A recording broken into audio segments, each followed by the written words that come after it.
Welcome to the Thunderstock Show, a collection of valuable brainstorms to enhance your life, liberty, and pursuit of property. As you guys can finally see, I have my guest here, Mark Sweigart. Mark, this is your second time on the show. I'm grateful you're here. Thanks for coming, man. Thanks for having me. Looking forward to kind of taking a little different path on this podcast. Unofficially, it's so fun. I'm going to be giving you a belt promotion today. So today's episode will be a fun title. It'll be a very fun, for those that haven't listened to Mark's last episode, Mark is the owner of Lancaster Brazilian Jiu Jitsu. He's owned it now for 10 years and has been full-time, dedicated. That's what he does. No day job, no safety net. He burned the ships in the harbor, if you will, for 90 days. Yep. And I like to say in jiu-jitsu that the most important promotion is your leather belt, your daily traveler belt to your white belt. So getting on the mat, starting. That's what Mark, I believe we would say he did at his first podcast we had 90 days ago. And this podcast, I'm giving Mark his business blue belt because we have some crazy stories to talk into. And for those that don't know the analogy, you'll learn. And for those that love business, that's great. For those that love jiu-jitsu, this is going to be fun for you too. So that's the topic today, man. Looking forward to it. Yeah, definitely some fun stuff to get into. I want to start with the major win with just the perspective setting for business. In 6 weeks, we spent $45 on ads, and we got 40 new students to the gym.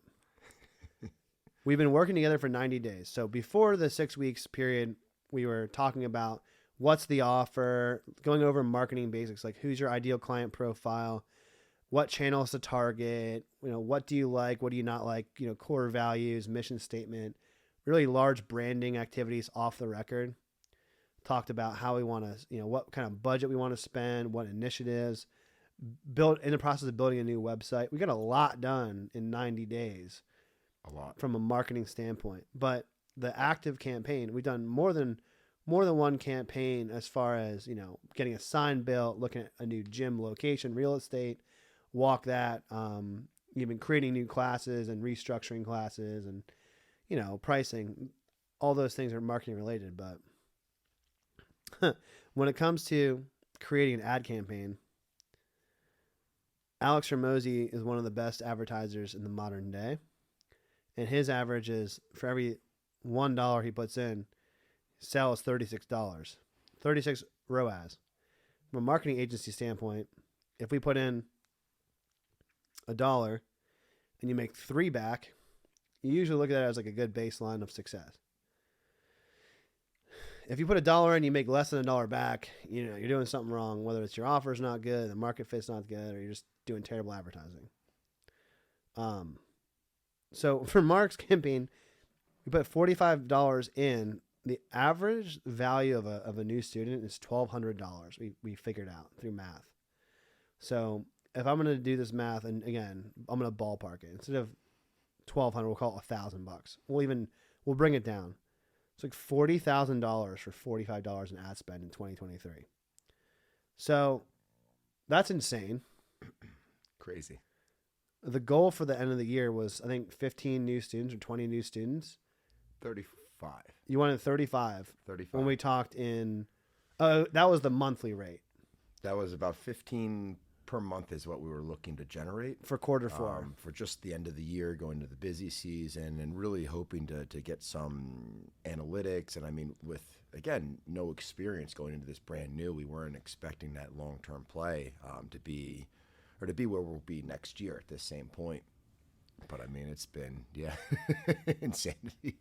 And Mark's like, do you think we can do it? Do you think 35 is reasonable? I'm like, there's a couple, it's not a yes or no answer. It's like, yeah, if we do all the right inputs, it would be unreasonable to expect the outputs to not actually also be there.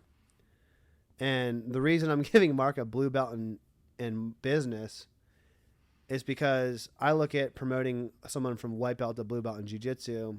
You have certain criteria. I'll go over the criteria. It's like you figure out, first of all, like what's your schedule for training. As a white belt, you can say, okay, I can train 6 days a week. Okay, some white belts can do that. Some say, I can train Tuesdays and Thursdays at 6 a.m., and then maybe I'll make Saturday team practice at like 9 a.m. Okay, cool. So it's creating the schedule. And then it's figuring out, what works best for you, what techniques for your body style, for your personality type, for your experience level, whether you're, a 40-year-old or a 15-year-old, what's the game plan? You're starting to develop, like, what's the menu of opportunities that you can do for jiu-jitsu. And then creating a custom tailored solution. I think that's a higher belt, even more advanced. But for jiu-jitsu, it's usually like, okay, I'm going to mirror and model after my coach. It's like, what works for them, we're going to see if that works for me.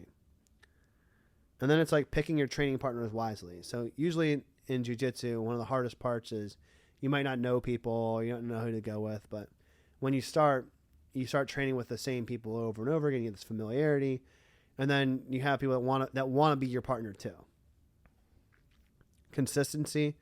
You measure, are they showing up to class? Are they listening during instruction? Are they trying when it's like open mat, when it's time to actually apply the knowledge? Are they actually trying to apply the knowledge consistently over a period of time?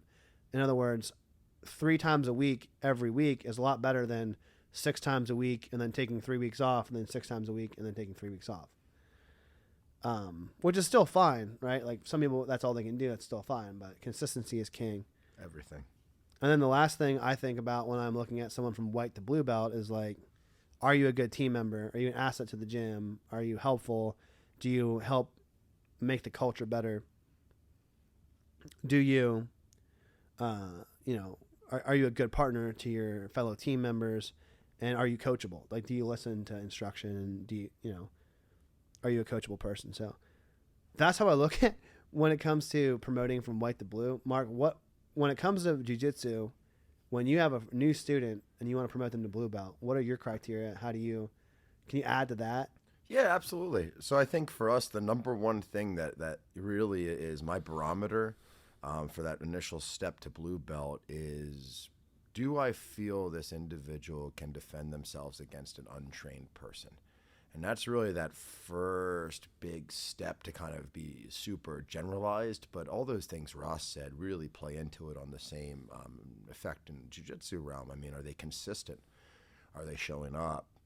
Are they making that effort when they're there? I mean, the more you put in, the more you get out with anything that you do. So if you just come to class and you're just a zombie and you're just on the mat, or did you come to class, you're engaged, and you're really maximizing your time? Some of my best training partners, I would say I train maybe like 6 days a week, but I mean maybe like 7-8 sessions a week. And some of my best training partners are only training 3 sessions a week, but that's because they truly maximize their time. And I think, as with any scenario, and I think one of the things that you've really helped me with, Ross, has not just been here, do this, this, and this. It's also been, how can I pursue the knowledge on my own? So even in our time here that we've had, you've given me a lot of great ideas, and you've also pointed me in the direction of resources so I can continue to further my knowledge. And that's a big thing that I see for my better training partners, is it's not, to maximize their effort. They're not just doing it while they're on the mats. They're also keeping their mind engaged, and they're constantly trying to better themselves, whether it's in jiu-jitsu or life. I mean, that remains a constant. I love the caveat you added when you're like, hey, does someone who trains now, can they beat somebody off the street technically? Yep. The way that I would analogize that for business is like, does a full-time committed business owner stack up against somebody who's doing it as a side hustle or like a side business, but has a full-time job at the same time? And I would say, just comparing, you to you, this night and day difference is a full-time dedicated, not having your W-2 full-time job versus full-time gym owner. Well, so you beat your old self up pretty well. And let's be clear, I do have a full-time job, a full-time dad, in addition to being a husband. Owner. Yeah. But I mean, that's true. Just the time to complete all those things on my ever-growing task list. I mean, there was not enough hours in the day to physically do it. And I mean, just energy-wise, being able to give everything to the gym and make sure that everything's running the way it should, but also everybody's having the experience that they should. Everybody's enjoying their experience. They want to be there, and I mean, they want to keep coming back. And sometimes after working 8, 10, 12 hours, I mean, I'm already on empty, and at that point it's hard to give more. Whereas now, having, not that I'm not working that amount of time, but doing paperwork or doing behind the scenes stuff or playing dad during those hours, I have a lot more to give once I get to the gym. I love that you adding fatherhood as a full-time thing, because one, now your child gets an example of a father who chases their dream 100%. and is happier overall and 100%. has more emotion to invest in the family. And two, you have to understand that so long in business, in the modern world, people have been trading time for money as opposed to trading results for money. Exactly. And like you said before with your training partner, if you can get more out of 3 sessions a week than some people get out of 6, 7, 8, it's like, I'm not paying you for how much time you spend. I'm paying you for how much improvement or results you get. Exactly. So I would say that to that point, as a CMO, the number one easiest thing for me to do is come up with a plan for a customer. So I'll create a custom tailored plan. What is challenging that a lot of once we've done the initial phase, like the 30-day information getting and creating the roadmap and the goals and all the branding, the big picture plan for the first 30 days, is getting my clients to commit to doing every responsibility and activity, like the boring work. Monotonous. So I think with Mark, it's really fun because he gets excited over what most people think is the boring work. Like he's like, hey, I got these leads. Like, what should I say? I want to, now things are working. Like I have these ideas. So we have this kind of constant back and forth where we're engaged in smoothing out the fine details, like doing the boring work over and over again. And I'll be honest, one of the first things that you asked me is like, what should I do? Like, how should I fill my schedule? Yeah. It's really important. That first month, I didn't know what to do with my time. I had way too much of it. I think I spent a lot of it playing 2K. Now I literally can't have enough time in the day. I mean, it's literally one thing to the next. It's trying to maximize every little bit of time that I have so I can make it a benefit and I can, not lose money in that time by not working, not completing stuff that's on that ever-growing list. Ever-growing. I think the other thing that's really fun too is, from my perspective, from a marketing perspective, and I made this analogy earlier, it's like if you go into a tailor to get like a suit for a wedding, typically for your wedding, you want a custom tailored suit. You want them to check your measurements. How does this fit? How do you feel? How do you think it looks? When you go into like a bigger box store, like a Sears or a JCPenney's or whatever, like Kohl's, you might just find a suit off the rack and be like, all right, that's like my measurements, like try it on. Exactly. But with what we're doing in jiu-jitsu, we're building at Lancaster BJJ, what I'm doing with my marketing is like, I want to give out all the options on the table, and I'm going to custom tailor fit that to you. And, it's really interesting to work with a gym that's normally I work with businesses that are service businesses. Gym's a service business. I usually do B2B, but, direct to consumer with a gym. I usually work with businesses that are over $1 million. Gym smaller than $1 million. Like that's just normal. But it's like, okay, I can tailor the solution. And what Mark has done is really focus on tailoring the solution from a gym owner perspective to the clients. And I think that's been very apparent in the last 90 days, like how much more satisfaction the base has had. It's everything. So tell me a little bit about the experience last weekend at the tournament. Unbelievable. Once again, our best showing, as to be expected for the amount of work that those people put in. I mean, it's my proud dad moment. I mean, it's what we've been creating. Every time we just refine, we become more efficient, we become more effective.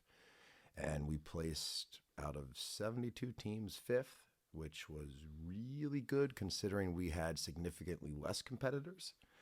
Out of 17 competitors, we had 14 medals, which once again is fantastic numbers. And just beyond that, it was the team, the team, what we're building is something so special and so different, unique to us. And I mean, that's what really shined through. And it really was that family and just the way that, not just me, but the way that every single person there supported each other. And even throughout the craziness of having, 1.4 matches on at one time, there was always somebody willing to step up and coach. There was always somebody on the sideline of every single match cheering, making sure that, they heard that we're there supporting you. And I mean, those things that far outweighs any results that we got as far as physical medals. I mean, it is night and day. Watching people go out for their first time and literally right in front of you experience something they never thought they could. Yeah. And afterwards, just watching them grow from it. And I mean, that's what it's about, being uncomfortable or being comfortable, being uncomfortable. So you're constantly forcing that growth and constantly having to evolve. And I mean, it was, definitely a proud dad moment. Speaking on the team dynamic, what would you say are like the 3 I's? I know that's your kind of your core value statement. Intensity, integrity, and inclusion. So we find that intensity, and it's different for everybody. I have competitors that train at a little higher intensity, and, we have our competition classes. I have people that want to come in that just want more of the fitness. I have people in there that want more of the self-defense. So really, what's nice about our gym and what sets us apart is you can really train at whatever intensity you're looking for.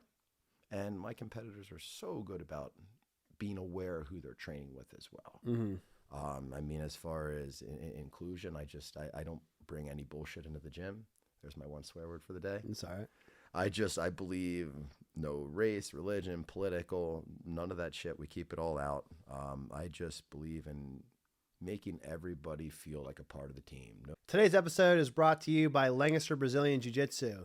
Lancaster Brazilian Jiu Jitsu abides by the 3 I's: intensity, integrity, and inclusion. This month's special offer is 1 month free of training, which is a crazy offer because most gyms give you a trial class. But at Lancaster Brazilian Jiu Jitsu, they're a notch ahead. Check them out at lancasterbjj.com and ask for Mark Sweigart. What the culture that we create, and we just won't let a cancer fester, and we won't let that culture be corrupted, because that's family dynamic that we create. I mean, that's everything. Being at that event last weekend was special. It was something special. And I mean, that really is Lancaster BJJ. It's not me, it's everybody there. Mm-hmm. It was just amazing to be a part of. Really amazing to be a part of. One of the things that I find really interesting about Lancaster BJJ and the business side of it is like what happens when you start putting up pictures of your students on the walls, and when you start investing in the ambiance of the gym. Now you do Friday techno rolling where you have this, I mean, the speaker that's in there is powerful. It may have been something that Claire Brothers at one point would have used. And then you have the ambience of like the techno lighting, like you have the lighting, which is an interesting thing, and the music. So tell me about like what inspired these types of unique classes. Honestly, we just kind of had the lights, and we were going to use them for something else, and just threw them up for actually a holiday, and ended up having a really fun time. I know the thought behind it is some schools will roll in the dark to kind of deaden your senses, and that's just way too boring for us. We had such a fun time with the one time that we rolled it out. We decided to make it a weekly thing. And I mean, just the energy, the fun. I mean, I remember as a kid going to techno bowling every Friday. Yeah. So, I mean, that was kind of the basis behind that. But we just want to provide a unique experience. I haven't seen anyone doing that. And it was just kind of a fun idea that's really grown. And it's now everyone looks forward to Friday. Everyone looks forward to coming in and going to techno rolling. It's growing in size exponentially, as are the lights. No, that stuff is, it's nice because you have the formal aspect of the respect with the bowing, but then you have the informal aspect of like techno rolling. Absolutely. So, you keep it balanced. You keep it balanced. Life's about balance. So when it comes to your training partners, I make that analogy in business because I don't believe there's any one business owner that's like in a silo. You might have no employees, but you probably have someone that helps you with your taxes, or probably have somebody that, you talk to when you need feedback. And also you should have customers, or else you're not really in business. Like, how do you get paid? So when it comes to picking your training partners wisely, I would consider myself a business training partner for Mark, and helping with the marketing strategy and doing the consulting from a fractional CMO standpoint. But tell me a little bit about how, as a business owner, you've kind of grown your roster and like been able to get help, and what that team looks like for you. Absolutely. So I've just been trying to institute more people, that share this vision with me, that want to be a part of what we're building and doing, and really put them into instrumental components of like daily operations, aka for us running classes. So I've brought on a couple other instructors to run fundamental classes, to run evening classes, morning classes, so on and so forth, just to really beyond just give me help, to also help diversify what we're offering. I have a very specific game, and I've been teaching long enough, been training long enough that I've diversified to a certain point, but everybody has a different viewpoint. Everybody has a different take. So just even having like that meeting of the minds, where I have other people that, hey, when I take their class, they show me a new way to do an old trick. And I mean, that is invaluable. I can't tell you how many times I've found just that small micro detail that has had a huge impact. And so it's for everyone else's benefit, but equally it's for my benefit, and not just, again, from the having less work on my plate per se, less teaching, but also from me being able to be a student. And that's been so valuable to me, to be able to have that. And, as we continue to grow, it's just my hope to be able to implement more of those people in the right roles. And as they grow, and as they move up the ranks and they improve their knowledge, have them take on those responsibilities, and let me kind of, as hard as it is, take my fingers off a little more.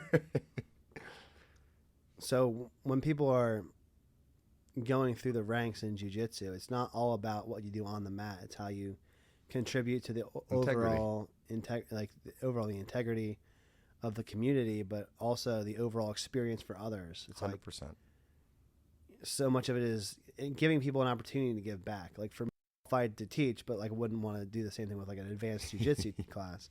But like finding those people that have that unique sphere of genius, or that unique experience, and then really giving them an opportunity to step up and share it with others is pretty cool.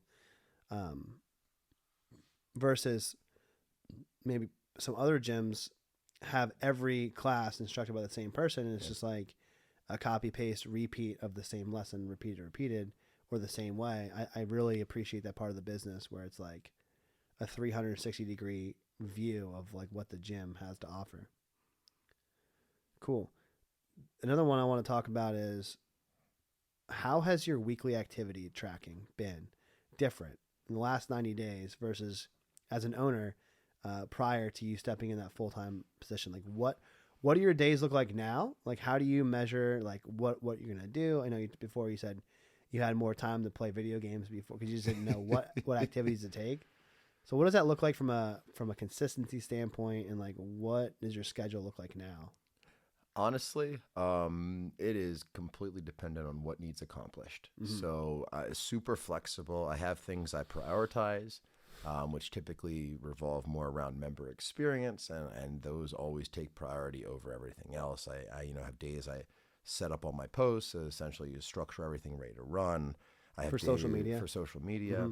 I have days where I do all the back end stuff, like whether it's looking through reviewing billing, reviewing numbers, student counts, so on and so forth. I mean, pretty much cleaning. I have set cleaning schedules. I mean, just all those things, which has been nice to be able to clean more with more time. My OCD has been enjoying that.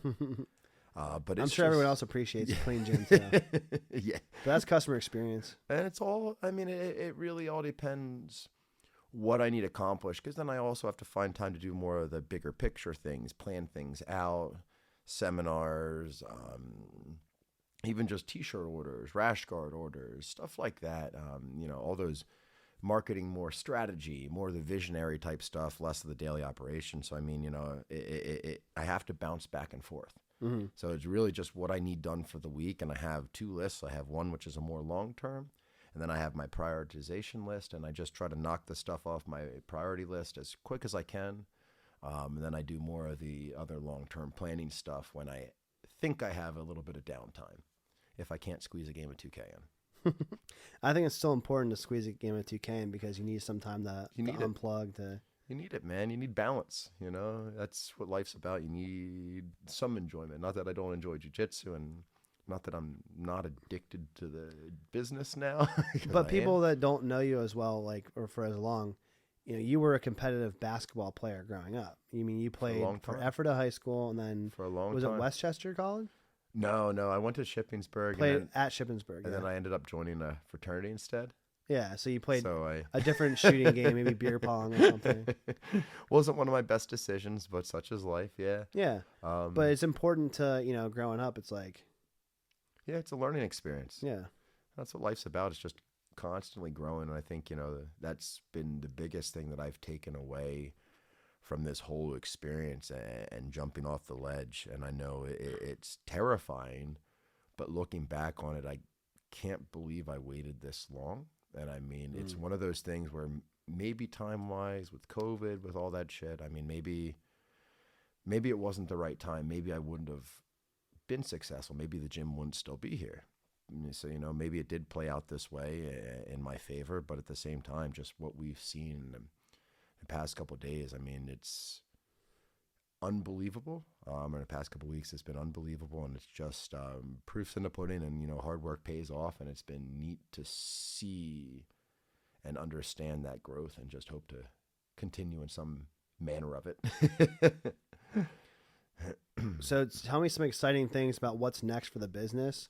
What are you looking forward to? I know I hinted at a little bit of real estate potential acquisition. Some stuff, yeah, that'll be. We'll see. There more information coming. Stay tuned on that. There's definitely talking about being uncomfortable. There's definitely another big uncomfortable step coming next year, which has been my vision for the past, I guess, almost 9 years now. And to be so stinking close is absolutely unbelievable.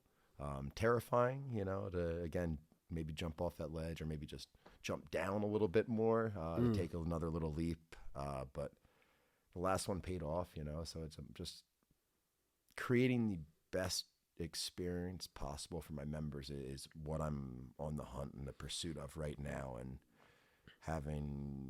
averaging over 20 people a class for our key classes or our hot time classes, I mean, is just unbelievable.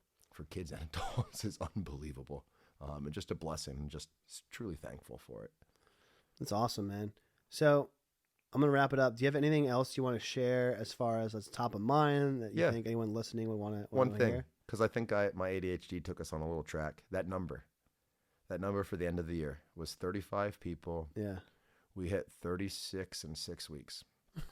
Actually, I think it was 36 and a half till I closed those last couple. And for those of you that aren't aware, that means that we still have 7 more weeks after that. Busy season. Yeah. So it has been, and I mean, just again, the hard work has been paying off, and it hasn't been easy, and it's been terrifying. But I mean, just to finally see it all come to fruition, and for the first time, I believe it. Because in the back of my mind, there was always that thought where, I'm just going to use this temporarily. I'll get more time with my family. I'll get a little more balance, almost like a vacation. I'm still working, but ultimately, I'm going to have to go back and get a job at some point. And now I believe that I will never have to work for someone again. And I mean, whether it's this venture or the next, I just truly believe that I have the skills to do it, and just watching it happen in front of me has just, it's made me a believer. So it really it's changed my outlook and changed my life, so for the positive. Love that. I can't add anything on top of that. I think that's a great way to segue. Mark, where can people find about you and the business? Absolutely. LancasterBJJ.com. Our new website should be up by the end of the week, Jason, hopefully. Not hashtag. On Instagram, Lancaster BJJ. Facebook, Lancaster Brazilian Jiu Jitsu. Me personally, I guess I'll put my own little shout out. Mark Sweigart, BJJ. If you want to follow my dad's stuff and boring stuff outside of jiu-jitsu. The personal brand. The personal stuff. Not boring, but personal. Not jiu-jitsu oriented stuff. Yeah, that's where you can find me. Cool, man. Well, thanks so much for being on. It was a pleasure. Absolutely, as always. And I'll see you on the mats. So you bet.